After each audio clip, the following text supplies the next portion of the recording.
Sobat Maestro, sesaat lagi kita akan bersama-sama mengikuti ibadah raya bersama Gereja Bethany Fresh Anointing.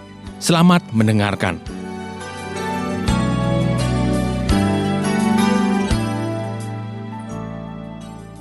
Terima kasih Bapa, di dalam nama Yesus Engkau menebus kami dan menjadikan kami ciptaan baru. Maka mari angkat tangan saudara, dengan iman kami katakan, katakan dengan saya kebenaran Bapa di dalam Yesus. Haleluya, amin. Sampaikan firman-Mu, kami siap diberkati, urapi hamba-Mu, urapi kami semua yang percaya dan diberkati dalam nama Yesus. Sama-sama berkata, amin. Tepuk tangan paling meriah buat Tuhan. Silahkan duduk saudara, shalom. Gimana kabar Bapak Ibu? Amin, baik. Bapak Ibu Saudara yang dikasihi Tuhan, shalom sekali lagi. Kurang mantap shalomnya, shalom. Saya ingat cerita kurang lebih 25 tahun yang lalu. Masih lama tapi cerita ini masih up to date. Sudah lama tapi masih up to date. Apa ceritanya? Begini Pak. Ada satu pasang suami istri yang punya impian untuk mendapatkan atau memiliki sebuah rumah. Ini cerita nyata di Bandung, saudara. Lebih tepatnya rumahnya di Holis. Jadi kalau Anda punya rumah di Holis, jangan-jangan itu rumah dia dulu ya, saudara. Begini Pak, Bu, 25 tahun yang lalu saya belum nikah. Pasangan ini telepon saya, atau boleh katakan waktu itu belum zamannya telepon-telepon ya, masih telepon rumah. Intinya saya diminta tolong untuk mendoakan keluarga ini, rumahnya. Karena menurut dia, ya saudaraku, rumahnya ini banyak hantunya. Begitu Pak.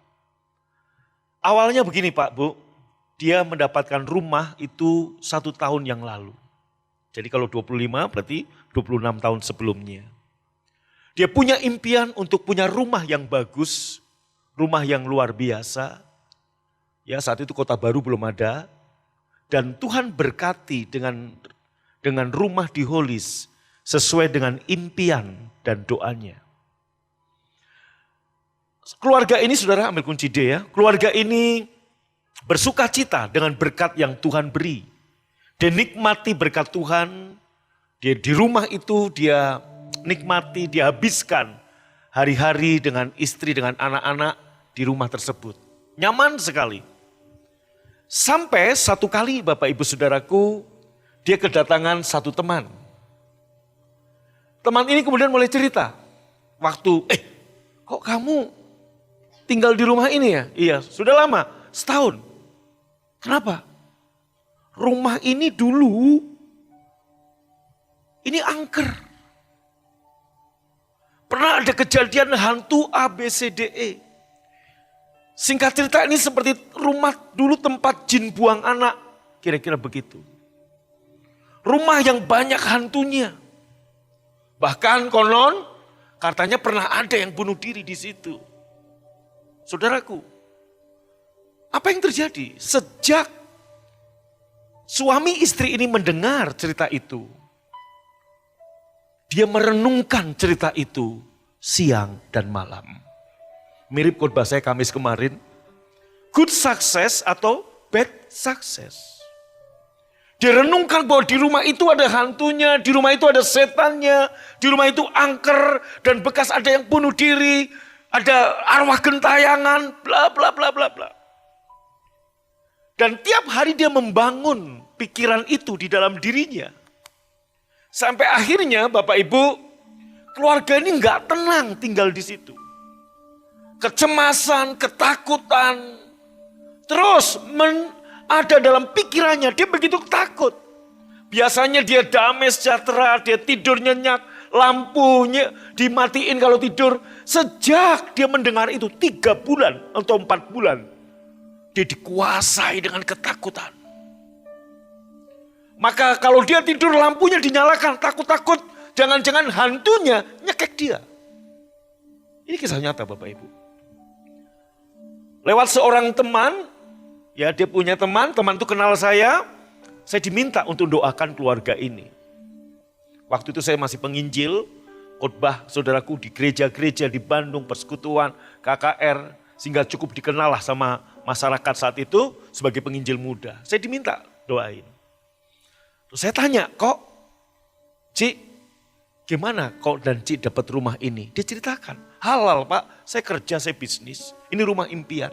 Terus, tapi sejak saya dapat cerita, ini rumah jadi kayak angker. 1 tahun sebelumnya gimana? Aman. Nah Pak, Bu, dengerin.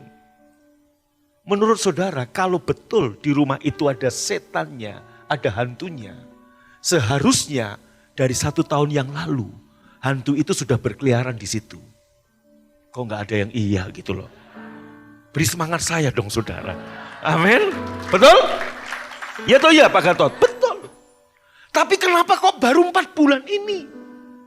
Rumah itu ngerasa saudaraku, kenapa? Karena dia merenungkan perkataan itu siang dan malam, day by day, week by week. Sehingga akhirnya dia ketakutan, dia khawatir. Kalau jangan-jangan dia dicekek dan kemudian arwah gentayangan. Why? Karena dia salah mendengar berita. Kalau seandainya hantu itu betul-betul ada, kalau seandainya rumah itu betul-betul angker, kenapa enggak dari setahun yang lalu dia ketakutan? Setuju Bapak Ibu? Kenapa baru 4 bulan? Dia begitu takut, dia begitu cemas, dia begitu khawatir. Nah, apa aplikasinya? Saya tiba-tiba tadi malam sementara saya nyiapin khotbah, Tuhan ingatkan. Ingat gak kamu pernah ke Holis? 25 tahun yang lalu, 26 tahun yang lalu. Oh ya, itu Holis itu baru-baru perumahan saudaraku. Ya. Dan saya juga udah lupa rumahnya di sebelah mana karena udah 25 tahun. Nama Ngkoci ini pun saya juga udah lupa saudaraku. Ya. Wajahnya kayak apa juga udah lupa. Cuman yang saya ingat saat itu saya masih muda, itu aja saudaraku. Baik, kembali ke tadi Pak Bu. Setuju dengan saya kalau hantu itu betul-betul ada, harusnya dari setahun yang lalu dia beli rumah, hantunya udah ada, betul nggak? Kenapa baru 4 bulan muncul hantunya? Karena dia memikirkan itu. Dia membangun kepekaan terhadap kehadiran hantu saudara. Aplikasinya, nih, saat Anda terima Yesus, saat saudara lahir baru, firman Tuhan berkata, kamu ciptaan baru. Amin. Dan di dalam Yesus tidak ada penghukuman, nggak ada penghakiman. Kamu orang benar karena kebenaran Bapa dianugerahkan kepadamu. Betul? Dan kita saudaraku benar-benar ciptaan baru. Wow, kita sukacita, kita damai. Sama seperti engkau dan Cik, 1 tahun ini dia nikmati rumah itu dengan damai. Anaknya masih kecil-kecil, biasanya tidur anaknya masing-masing kamar 1. Saya ingat anaknya kalau nggak salah 2 atau 3 orang. 1 kamar 1 anak. Tetapi begitu dia mendengar dan dia pikirkan anaknya nggak ada lagi yang berani ke sekamar sendirian. Mereka ngeriung 1 kamar dengan bapak ibunya, Anda bayangkan. Kenapa Pak Bu ini terjadi? Mungkin kita ketawa. Tapi sebenarnya kita aplikasikan dalam kehidupan rohani kita, itu banyak terjadi kepada orang-orang Kristen hari ini. Waktu Anda mendengar Yesus, Anda terima Yesus, Anda lahir baru, Anda ciptaan baru, yang lama sudah berlalu, Anda orang merdeka, Anda orang benar, Anda orang diberkati. Itulah firman Tuhan bagi Anda. Tetapi iblis dan konco-konconya memberitakan berita yang salah kepada Anda. Sampai akhirnya, padahal 5 tahun yang lalu Anda damai. 4 tahun yang lalu waktu Anda terima Yesus, Anda sukacita. Tapi 5 bulan yang lalu atau 1 tahun yang lalu, Anda mendengar berita yang salah. Seperti Koh dan Ci ini. Itu mempengaruhi pikiran Anda bangun itu kerangka berpikir. Kesadaran akan hantu lebih besar daripada kesadaran akan Tuhan. Kepercayaan yang benar menghasilkan kehidupan yang benar. Waktu dia percaya bahwa nggak ada setan, dia hidupnya benar. Betul nggak? Tidur nyenyak, damai sejahtera. Begitu dia dengar ada setan, kepercayaan yang salah menghasilkan kehidupan yang salah. Perwujudan dari kebenaran ini ialah tidak mungkin seseorang mengalami kehidupan yang benar tanpa dimulai dari kepercayaan yang benar. Ketika kepercayaan saudara salah, maka cara berpikir Anda salah, tindakan Anda salah, dan akibat selanjutnya ialah seluruh wilayah dalam bidang kehidupan Anda juga menjadi salah. Lihat betapa fatal dan rusaknya akibat kepercayaan yang salah. Setuju? Coba Bapak Ibu, kalau Bapak Ibu yang baru punya rumah ini, dia terus mempercayai di rumahnya ada hantu. Saya mau tanya, tenang nggak tidurnya? Tenang nggak ninggalin anak-anak? Makanya asupan apa yang Anda tonton? Mengapa kepercayaan saudara bisa salah? Katakan suami istri itu tadi namanya Pak Budi misalkan, maaf kalau namanya sama. Mengapa Pak Budi punya kepercayaan yang salah bahwa di rumahnya ada setan, di rumahnya ada hantu?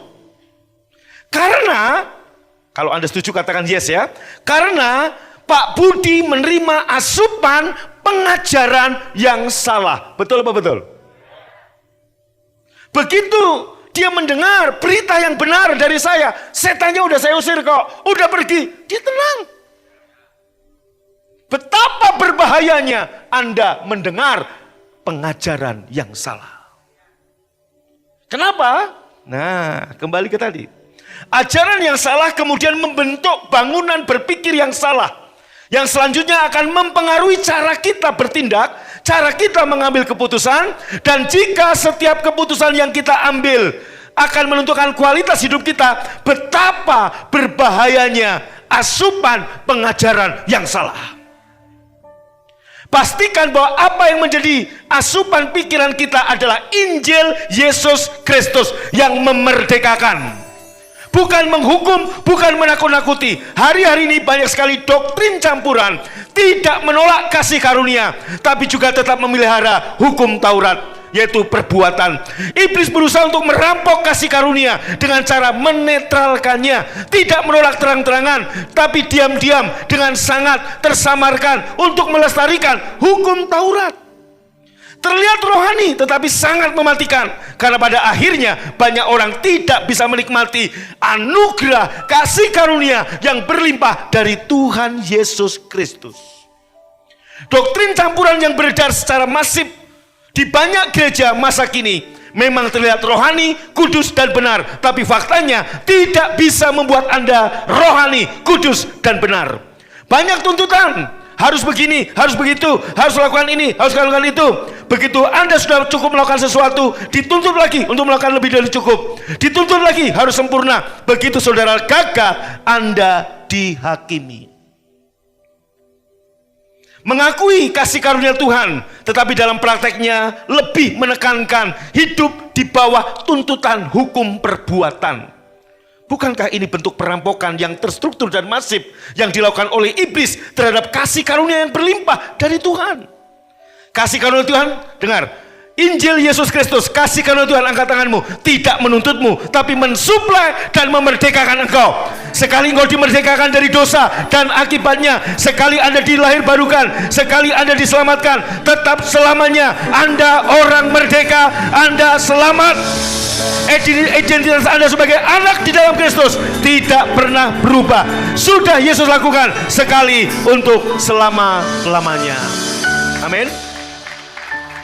Rapsodi hari ini, renungan Rapsodi hari ini cerita tentang Kornelius. Perhatikan saya.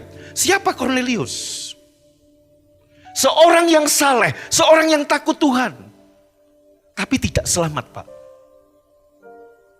Kalau berdasarkan kesalehan, Anda dan saya kalah sama Kornelius. Kenapa? Yesus utus Petrus untuk membuat Kornelius selamat. Dengan cara apa? Terima Yesus. Kornelius memegang hukum Taurat. Dia saleh, dia takut Tuhan, dia banyak memberi sedekah. Tapi kenapa Petrus diutus dan Kornelius tanya, Jadi bagaimana supaya aku selamat? Percayalah kepada Yesus, berilah dirimu dibaptis. Artinya pertobatan bukan berbalik dari jalan yang jahat ke jalan yang baik. Kalau pertobatan definisinya adalah itu, Cornelius nggak butuh bertobat. Tapi berbalik dari jalan yang jahat kepada jalan yang baik, itu bukan definisi pertobatan, tapi itu buah dari pertobatan. Pertobatan adalah dari tidak percaya Yesus menjadi percaya Yesus. Betul? Dari metanoia ke metamorfosa. Nah, maka Bapak Ibu berdasarkan cerita nyata tadi. Ini kisah nyata di Bandung. 25 tahun yang lalu. 4 bulan Bapak Ibu yang punya rumah ini terkungkung, terhakimi, ketakutan, kecemasan karena mendengar berita yang salah. Berapa tahun orang-orang Kristen mendengar berita yang salah. Sehingga kerangka berpikir dibangun, kepekaan akan dosa lebih kuat daripada kepekaan akan Yesus. Kenapa saya ajarkan pada Anda dogma, doktrin, fondasi pengajaran Injil Yesus Kristus? Sebab di Galatia di saat bapak-bapak gereja masih hidup, mereka berbalik dari Injil Yesus kepada Injil yang lain yang tentunya bukan Injil. Malam kudus. Kok tenang gini, tepuk tangan dong buat Tuhan Yesus. Jangan senyap begini saudara. Amin Pak Ivan, amin. Haleluya. Next saudara, sekarang kita masuk fondasi pengajaran Injil Yesus Kristus. Saya lompat langsung nomor 6 karena minggu lalu saya 1-7. Iman, dengarkan ini, bahwa Yesus Kristus, baca sama-sama, 2-3, iman bahwa Yesus Kristus bekerja di dalam setiap orang yang percaya. Christ in you, Christ in me. Lihat baik-baik. Fondasi pengajaran Injil Yesus Kristus mengimani bahwa Yesus, lihat baik-baik, bahwa Yesus ada di dalam setiap orang percaya dan bekerja di dalam setiap orang percaya. Anda tahu ada Omikron. Omikron, O kecil, Omikron. Varian baru COVID-19, Omikron. Nggak kelihatan, tapi Anda sadar itu ada. Tahukah Anda, saudaraku, ada Omega. You are Alpha and Omega. Besar, nggak kelihatan, tapi itu ada. Dan siapa Omega? Yesus, Alpha dan Omega, ada di dalam diri saudara dan saya. Amin. Nah, asupan apa yang Anda dengar? Banyak orang lebih percaya Omikron daripada Omega. Banyak orang ketakutan karena Omikron, dia nggak sadar ada Omega di dalam dirinya. Haleluya. Tahukah? Yesus Kristus ada dan bekerja di dalam diri setiap orang percaya. Dengarkan baik-baik. Yesus yang ada dalam diri Petrus saat dia berjalan, orang yang lumpuh, bayang-bayangannya menyentuh orang sakit sembuh. Yesus yang sama yang ada dalam diri Paulus waktu memberitakan kasih karunia. Ada orang lumpuh di Listra dan Paulus melihat imannya bangkit. Paulus melihat dia bisa disembuhkan. Hei, bangkitlah, bangkit. Yesus yang sama yang ada dalam Reinhard Bonnke, Billy Graham, Benny Hinn. Yesus yang sama yang ada dalam diri Yohanes. Yesus yang sama ada di dalam diri saudara dan saya. Katakan amin. Haleluya. Yesus yang sama yang membuat pengusaha-pengusaha berhasil dalam bisnisnya. Yesus yang sama yang membuat orang-orang, saudaraku, diberkati. Yesus yang sama ada di dalam diri saudara. Maka dengarkan baik-baik. Kenapa banyak orang Kristen datang kepala tertunduk? Shalom, shalom. Kenapa? Saya minta Anda bangkit berdiri, coba. Berdiri sekarang, tegakkan kepalamu. Tegakkan kepala saudara. Saya mau kasih tahu saudara, Yesus yang ada dalam diri saya, dan Yesus yang ada dalam diri Petrus, dan Yesus yang ada dalam dirimu, halo, sama besarnya, sama hebatnya, sama luar biasanya. Haleluya. Katakan amin. Amin. Dengarkan baik-baik. Saudaraku, Yesus yang menyentuh 5 roti 2 ikan, terjadi pelipat gandaan. Yesus yang menjadikan, saudaraku, air menjadi anggur. Yesus itulah yang ada dalam diri saudara. Maka semua bisnis, semua pekerjaan, semua pelayanan, semua job yang Tuhan percayakan kepadamu, saya percaya Yesus ada di dalam dirimu, melakukan pekerjaan bersama dengan engkau. Semua yang kau sentuh akan diberkati Tuhan, karena ada Yesus di dalam dirimu. Tangkap saudara? Boleh tepuk tangan buat Tuhan. Gak ada alasan untuk Anda tundukkan kepala. Jadi dengar, gak ada. Saudaraku, oh pendeta yang sakti itu cuma satu Beni. Enggak. Anda juga manusia super, manusia unggul. Karena apa? Karena ada Omega, yaitu Yesus. Keyakinan ini yang harus Anda punya. Tepuk tangannya kurang mantap, saudara. Dengarkan ini, entahkah Anda tamat SD, entahkah Anda hanya tamat SMP, entahkah Anda sarjana, entahkah Anda S2, nggak masalah. Yesus yang sama ada di dalam saudara. Amin. Yes. Wah. Kenapa Anda masih minder? Boleh duduk saudara. Dalam gereja yang berpusatkan Injil Yesus Kristus, mereka percaya, kita percaya Tuhan bekerja dalam diri setiap orang, dan Tuhan sedang bekerja dalam mengubah setiap orang. Saya percaya Yesus yang ada dalam saya, saat saya tumpang tangan, Dia bekerja melalui saya. Saya doakan orang sakit sembuh, berkat mengalir, terjadi. Hal yang sama terjadi pada saudara. Gak boleh lagi tunduk kepala, tegapkan kepala. Saya manusia unggul. Kurang keras, saya manusia unggul. Christ in me. Prosper people. Itu dong. Saat Yesus ada dalam dirimu, saya percaya hasil yang baik, hidup benar, hidup kudus akan mengalir dari kehidupan saudara. Setuju? Yesus dalam saya mengalir kehidupan yang benar.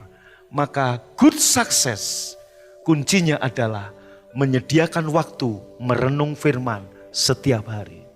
Saya saksikan bagi Anda, satu hari saya bisa 1, 2, sampai 3 jam merenung firman. Itu untuk good success, supaya kamu bertindak wise.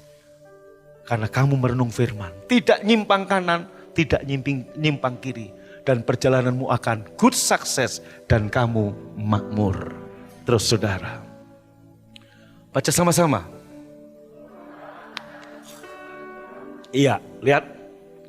Hukum Taurat tidak membuat saudara kudus, tapi untuk menunjukkan bahwa saudara kudus. Saudara tidak menunjukkan bahwa saudara tidak dapat kudus dengan usaha, dengan perbuatan kita. Setuju, katakan amin. Betul? Nggak bisa menunjukkan. Dia hanya bisa menunjukkan seperti cermin. Halo? Hukum Taurat sempurna, kudus. Dia seperti cermin, bisa menunjukkan jerawatnya Pak Gatot. Oh, ini di sini. Tapi nggak bisa menghilangkan jerawatnya Pak Gatot. Next, saudara. Oleh hukum Taurat semua mulut dikatupkan karena tidak ada yang mampu melakukannya. Nggak ada yang mampu melakukannya. Next. Hanya satu yang bisa melakukannya. Siapa namanya? Yesus. Maka Yesus adalah penggenapan hukum Taurat. Sehingga menjadi jelas bahwa hanya Yesus yang datang dengan kasih karunia dan kebenaran menjadi jawaban. Next. Hukum Taurat ada sampai Kristus. Sama seperti Eliezer menuntun Ribka kepada siapa? Ishak. Eliezer menjadi wali bagi siapa? Ribka. Begitu sampai ketemu Ishak, Eliezer mundur. Hukum Taurat menuntun Anda sampai Kristus. Begitu sudah dengan Kristus, hukum Taurat udah gak berlaku. Eliezer udah gak berlaku. Ishaklah yang mempersunting Ribka. Terus saudaraku. Jadi hukum Taurat, Galatia 3:24, 2-3.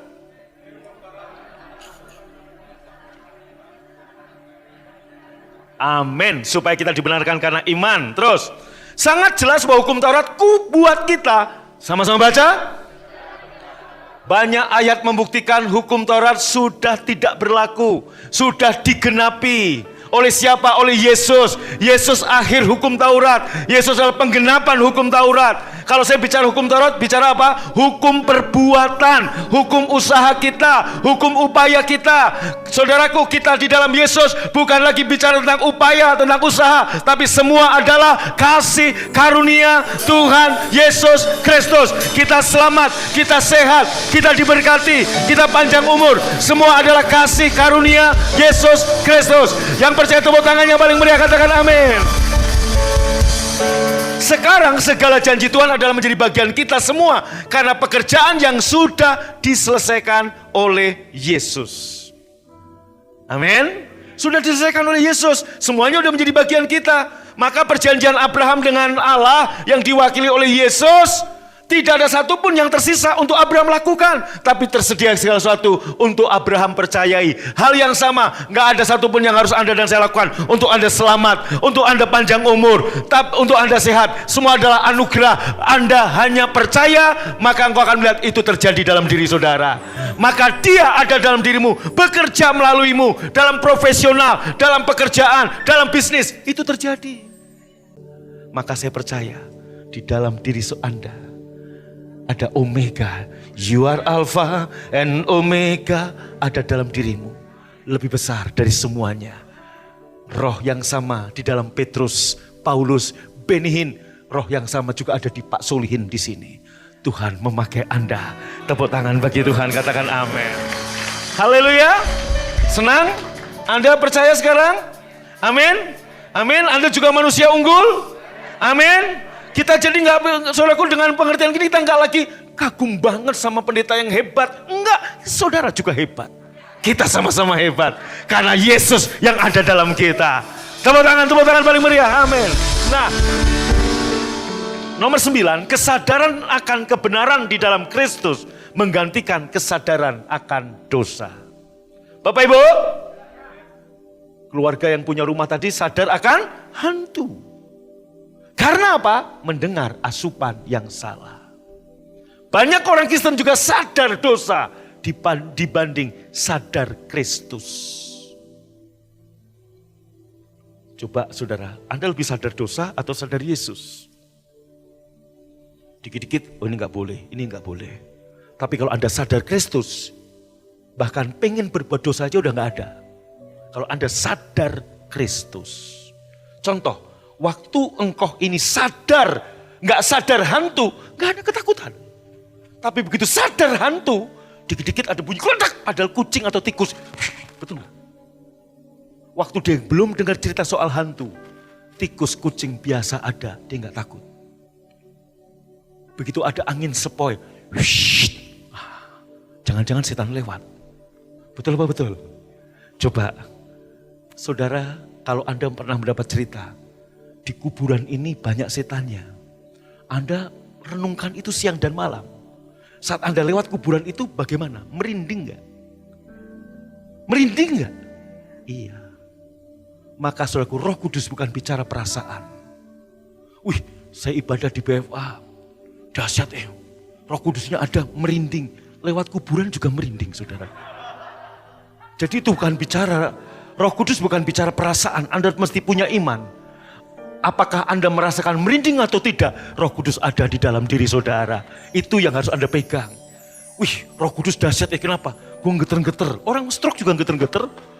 Betul nggak saudara? Halo? Halo? Betul? Apa itu? Yang apa namanya sakit apa itu? Parkinson juga geter-geter. Apa itu Roh Kudus? Bukan. Itu sakit Parkinson. Maka kehadiran Yesus bukan dinilai dengan perasaan. Anda mesti percaya, kita punya iman. Christ, in me, in you, in me, in you. Tepuk tangan buat Tuhan, amin.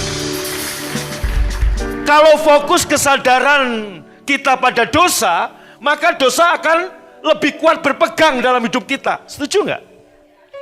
Kalau kesadaran si engkau ini pada hantu, maka hantu lebih kuat berpegang dalam hidup engkau dan keluarganya ini.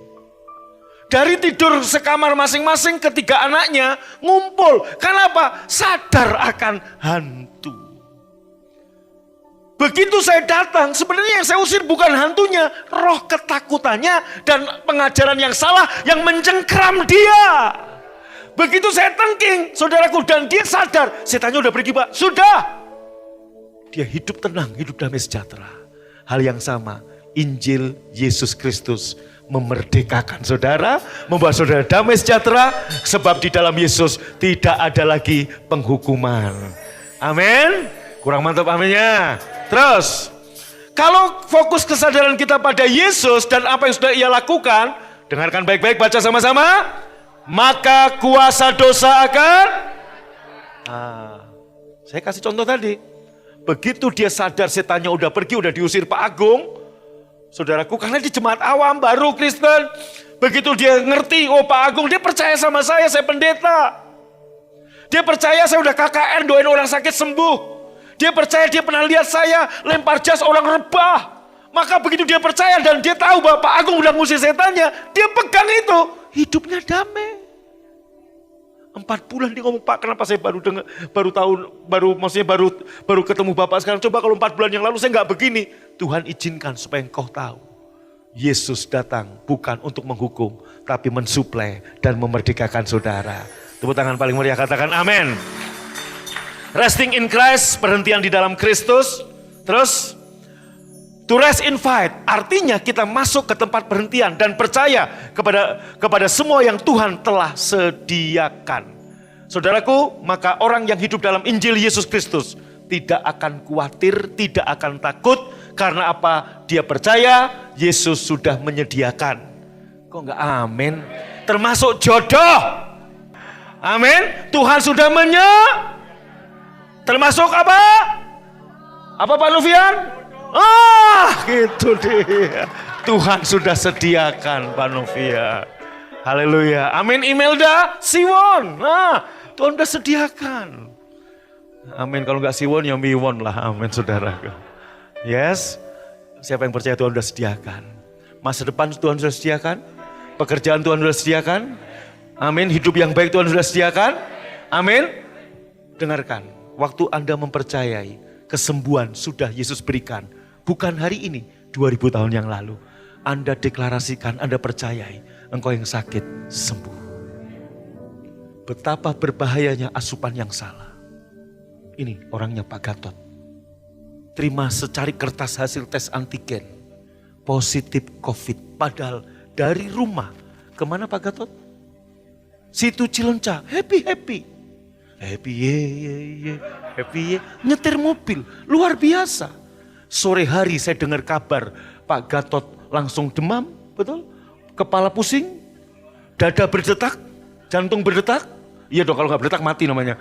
Jantung berdetak, gegap gempita. Saudaraku ketakutan, karena secara kertas menyatakan positif COVID. Saya bilang ke Pak Gatot, kita doa, besok tes lagi. Anda lihat, pagi nyetir. Sama kok Ivan juga kan? Happy kan? Begitu dites gimana? Gak happy. Kepercayaan yang salah menghasilkan kehidupan yang memble, pusing. Tadi happy, ye. Sekarang Anda lihat. Tapi begitu besok dia tes dan hasilnya negatif. Langsung happy lagi? Happy lagi. Dulu jangan tepuk tangan. Dari sini kita ngerti asupan yang salah begitu berbahaya. Jangan-jangan orang mati bukan karena COVID, karena salah surat dan ketakutan. Waktu saya periksa darah, demam berdarah, positif, trombosit turun. Saya ingat khotbah saya, the power of say no. Saya ngomong salah ini, salah ini hasil lab. Perawat bilang, Pak, Bapak kalau gini bagusnya dirawat. Enggak, saya mau pulang ke rumah, nggak usah dirawat. Kami nggak tanggung jawab, emang dari dulu tanggung jawab sama gue enggak juga. Betul. Emang dia tanggung jawab sama gue kapan? Kenal juga baru. Namanya jadi gue nggak tahu kok. Ngomong nggak tanggung jawab sembarangan dia. Betul? Saya dianterin siapa? Chris ya, bukan kakak ya. revival, saudaraku. Pulang sampai rumah, saya istirahat. Saya tanya sama dokter, saudaraku, dokter Yulia, dok, gimana? Udah makan yang banyak Pak, apa saja Bapak makan? Tidur yang nyenyak, panas Bapak minum aja Panadol, paracetamol, udah Pak itu aja. Oke, sate kambing, gulai kambing, sop kambing, capcay, puyung hai, barongsai, semua saya makan saudaraku. Sehat, saya nggak takut, udah tenang, udah. Nah sama. Mungkin ada ngomong, tapi kenapa Pak Gatot gitu? Beda iman. Nah itu aja. Tapi sekarang dengan pengajaran ini Pak Gatot ngerti. Christ in you.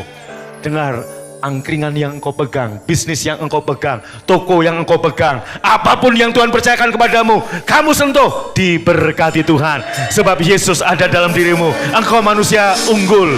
Tepuk tangan paling meriah, katakan amin. Terus. Kita nggak mengandalkan diri kita lagi, tapi mengandalkan Kristus. Kita nggak percaya diri karena kita, tapi karena Yesus. Yes? Amin. Next, saudara. Orang yang rest, Pak Novian baca, termasuk jodoh. Nggak khawatir. Amin. Terus, saudaraku. Rest bukan berarti malas. Tapi berarti kita mengandalkan Kristus. Buka toko, mengandalkan Kristus. Pelayanan, mengandalkan Kristus. Amin. Kerja, ngandalin Yesus. Bukan ngandalin jenderal, bukan ngandalin, saudaraku, kolega-kolega. Tapi ngandalin Yesus, itu namanya rest. Bukan berarti malas-malasan di rumah, enggak. Kerja, bisnis, melayani, terus. Gimana kamu mau diberkati, wong toko nggak pernah dibuka? Rest Pak, loh rest. Rest Pak, percaya Tuhan ngasih berkat, toko buka. Firman Tuhan berkata burung di udara yang dipelihara. Bukan burung yang di pohon, ngeringkuk. Pergi dari sangkar, pergi dari sarang, pergi. Tuhan pelihara. Terlebih Anda bukan burung tapi Anda manusia. Yang gak amin burung itu ya. Terus, kita percaya dan menerima semua itu apa? Baca, trust, believe and terima. Percaya, terima. Percaya, terima. Anda tahu, Ruth diberkati luar biasa. Tapi dia pergi. Harusnya dia dapat jelek, tapi dia dapat banyak. Dia berserah, dan dia bukan hanya dapat jelek. Dia dapat apa? Gandum. Dan bukan hanya dapat gandum, dapat pemilik lahan gandum. Wow, itu orang yang berserah.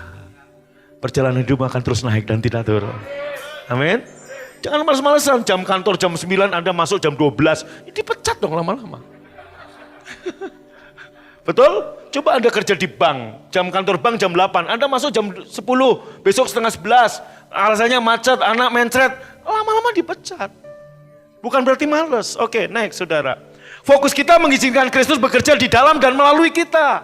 Itu fokusnya. Yesus ada di dalam dan bekerja melalui saudara. Halo? Jadi saudaraku, kalau ada setan di rumah saudara, nggak perlu Anda panggil Pak Agung, Anda usir sendiri. Yesus yang ada dalam diriku sama dengan Yesus ada dalam dirimu. Amin. Anda lihat, justru pengajaran ini saya nggak membawa Anda untuk mengagumi saya. Sama kok, Pak Agung sama dengan saya, sama manusia unggul sama. Ya, terus hidup sesuai kebenaran adalah kasih karunia Tuhan, bukan usaha kita. Anda mau usaha hidup benar nggak akan bisa. Tapi pada waktu Anda sadar Yesus yang ada dalam diri saudara bekerja dalam saudara, saudara akan hidup benar. Amin. Next saudara. Kita diubah dari dalam, bukan dari luar, melalui Roh Kudus. Amin. Yang terus mengajar, membimbing kita. Maka Yesus ngomong apa, Pak, Bu, dengerin, lihat saya. Yesus ngomong gini, aku akan mati, akan ada orang menyatakan aku akan mati disalib. Petrus ngomong, nggak akan terjadi padamu, Guru. Yesus langsung lihat Petrus, iblis, enyalah engkau. Yesus bilang, lebih baik aku pergi. Kalau aku nggak pergi, kamu memang enak ada aku. Tapi lebih baik aku pergi, karena kalau aku pergi, Roh Kudus itu akan turun. Yesus waktu sebagai manusia, dia hanya ada di Israel. Tapi waktu dia naik ke surga, Roh Kudus turun. Roh Kudus, saudaraku, sekarang Roh Kudus tinggal dalam diri kita masing-masing. Roh Kudus yang sama yang tinggal di Benny Hinn di Amerika. Roh Kudus yang sama ada di Gatot Hinn di Cigondewa. Roh Kudus yang sama ada di Pak Primo hari ini. Roh Kudus yang sama ada di Burita Ngeki Boy. Amin saudaraku, haleluya. Amin. Kok nggak ada yang tepuk tangan buat Tuhan Yesus? Haleluya. Haleluya. Baca sama-sama. Baca sama-sama. Preaching Jesus. Morality bring real result. Apa artinya? Kita lihat saudaraku. Pengkhotbah perjanjian lama fokus kepada perbuatan dosa. Tapi pengkhotbah perjanjian baru fokus kepada pekerjaan salib dan Yesus Kristus yang sudah menyelesaikan dosa dan segala kutuk. Bapak Ibu, pengkhotbah hukum Taurat akan berkhotbah lebih banyak khotbah tentang dosa, dosa, dosa, dosa. Tapi pengkhotbah perjanjian baru akan fokus kepada salib. Ini fondasinya. Apa bedanya, Pak? Kita lihat. Terus, saudaraku, hanya khotbahkan Yesus, maka moral manusia berubah. Saya mau kasih kesaksian. Saudara, ini nomor 12. Zakeus, Yesus datang. Zakeus, saudaraku, Anda lihat, dia nggak berani ketemu Yesus. Karena dia tahu dia orang berdosa. Dia orang nggak bermoral, dia perampok. Dia lintah darah, dia rentenir. Dia ngambilin uang rakyat, dia koruptor. Itulah Zakeus. Maka orang-orang Yahudi, orang-orang Farisi, orang-orang hukum Taurat melihat Zakeus adalah seorang pendosa besar. Maka saudaraku, Zakeus hanya dengar-dengar ada rabi yang lain yang muncul di Israel, namanya Yesus, dan dia pengen lihat seperti apakah Yesus itu. Dan Zakeus berpikir, Yesus seperti rabi-rabi yang lain yang akan menghakimi dosanya, yang akan menunjuk-nunjuk dosanya. Betul? Tetapi, maka Anda lihat Zakeus gak berani datang dekat-dekat dengan Yesus. Dia dari jauh dia lihat. Karena dia pendek, dia gak bisa lihat. Dia lari, dia naik pohon. Dan ketika Yesus melihat Zakeus, apa yang Yesus katakan?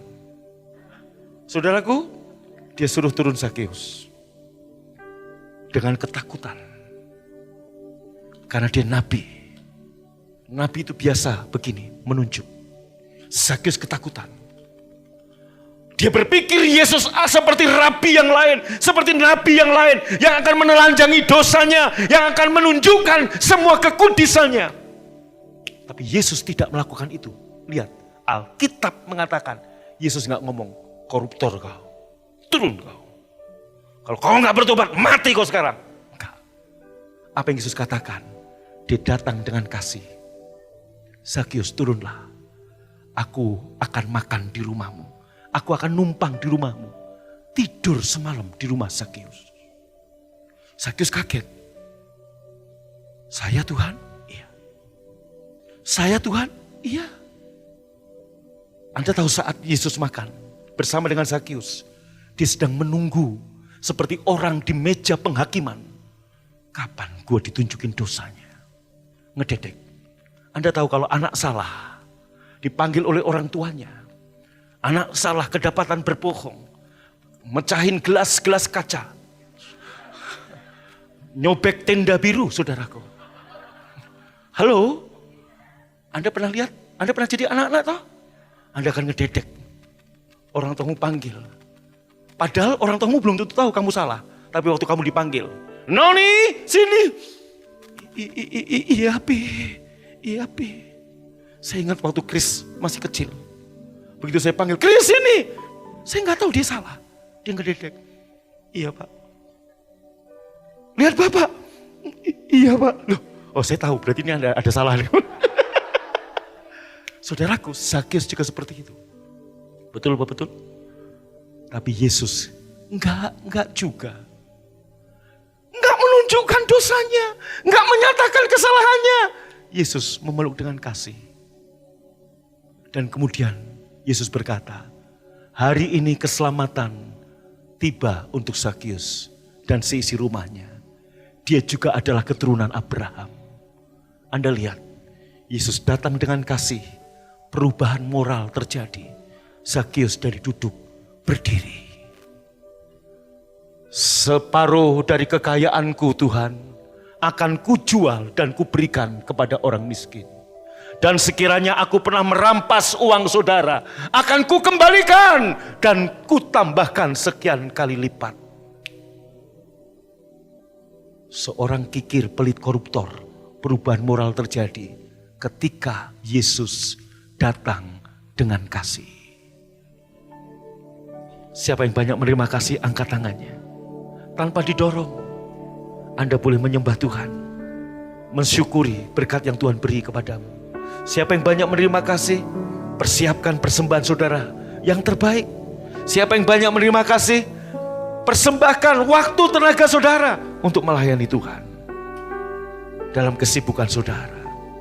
Ku bersyukur buat kasih-Mu menyelamatkan hidupku. Oh Yesus, Tuhan dan Rajaku. Dengan apa kan ku balas anugerah-Mu yang ajaib. Biarlah hidupku selalu menyenangkan hati-Mu. Betapa kagum ku melihat perbuatan tangan-Mu. Ajaib dan mulyalah kuasa-Mu nyata dalam hidupku. Sungguh ku tak dapat mengerti besarnya karya-Mu. Oh indahnya, oh herankan, betapa kagum. Betapa kagum ku melihat perbuatan tangan-Mu. Ajaib dan mulyalah kuasa-Mu nyata dalam hidupku. Sungguh ku tak dapat mengerti besarnya karya-Mu. Oh indahnya, oh herankan. Sungguh ku tak dapat mengerti. Sungguh ku tak dapat mengerti besarnya karya-Mu. Oh indahnya, oh heran kasih-Mu. Sekali lagi katakan, sungguh ku tak dapat mengerti besarnya karya-Mu. Oh indahnya, oh heran kasih-Mu.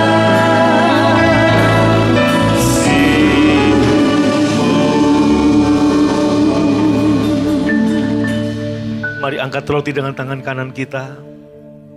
Kesadaran akan Kristus itu yang jauh lebih penting daripada kesadaran akan dosa. Yesus mengambil roti, mengucap berkat, memecah-mecahkan dan memberikan pada murid-muridnya. Serta berkata, inilah tubuhku yang dipecah-pecahkan bagimu. Ambillah, makanlah. Yang percaya ini tubuh Tuhan Yesus, ambil dan makan dalam nama Yesus.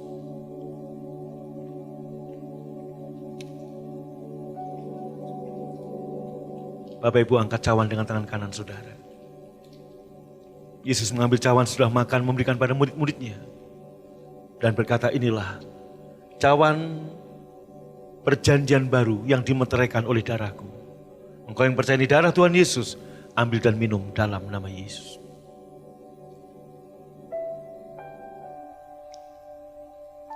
Sekarang kalau kita beribadah, kita memberi waktu kita, tenaga kita, persembahan kita, persepuluhan kita, bukan karena didorong, bukan karena kewajiban. Tapi karena kita tahu, kita sudah menerima banyak kasih dari Tuhan. Yang banyak menerima kasih, akan banyak berbuat kasih. Terima kasih Tuhan untuk pagi ini. Dan sebagai tanda syukur kami akan membawa persembahan kami. Kembalikan perpuluhan kami, berkati semua tangan yang memberi, yang menabur. Dan sebelum kami pulang, kami terima berkat Tuhan. Pulanglah dan terimalah berkat yang berlimpah-limpah dari Bapa di surga, cinta kasih dari Tuhan Yesus, persekutuan yang manis Roh Kudus menyertai memberkati engkau dari sekarang sampai selama-lamanya. Yang percaya dan berkati berkata, amin. Sobat Maestro, Anda baru saja mendengarkan ibadah raya bersama Gereja Bethany Fresh Anointing. Terima kasih atas kebersamaan Anda. Selamat hari Minggu dan Tuhan Yesus memberkati.